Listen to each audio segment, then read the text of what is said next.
Unboxing ng Rayhan Kiss. Bagong labas lang to. Sa ilalim may batch code. Yung itsura ng box niya, yung usual, pero yung color lang yung nag-iba. Sa gilid, di ko pa rin alam kung ano ibig sabihin yan. Sa likod wala, sa taas, Rayhan. Yun. Pare-pareho naman itsura ng boxes ng mga Rayhan na ganito. I mean, may ibang Rayhan kasi, di ba, yung mga Pacific Aura. Iba din yung sukat ng box na eh. Tigas ah. Okay. Ang alam ko lang dito pang babaeng pabango, ano ba yung naalala ko sa kanya? Parang gourmand na style. Hindi ko maalala kung may strawberry, pero yung color niya kasi parang yun yung sinisigaw eh. Parang strawberry ako.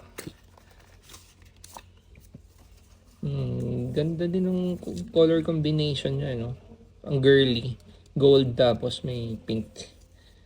Yun, wala namang bago sa box. Ay, sa bottle, I mean. Rayhan, hindi pa rin nakasulat yung pangalan ng pabango. Bakit kaya ayaw nila ilagay yan? Sa ilalim batch code. Hindi magnetic yung cup, kaya hindi nakakaulol. Sprayer na, I assume na same lang to ng sprayer ng ibang bottles nila. 1, 2. Uy, naamoy ko na kagad. Okay. Kita nyo, basang-basa eh, no? In fairness, ang ganda ng distribution ng juice. Ganda ng mist. May strawberry nga to. Strawberry, may caramel. Para siyang milkshake eh. Ang linamnam. Siguro isang bagay na gusto kong i-emphasize. Ganito kaaga. Hindi siya sobrang tamis.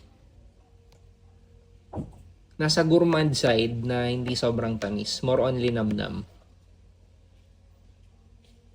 May resemblance siya sa isang latafa. Yung Give Me Gourmand na strawberry on top. Medyo may resemblance lang doon.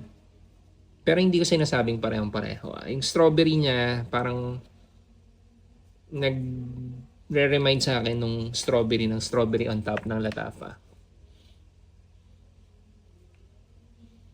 Okay siya. Girly. Hindi ko nakikita ang gagamitin to pang araw-araw kasi parang too casual for me. Although, pwede mo namang gamitin kung ano yung gusto mong gamitin. Definitely, hindi siya pang lalaki. Pero again, kung gusto mo gamitin mo. Mas bagay siya sa mas malamig na weather. Oo, parang ang cloying niya sa mainit.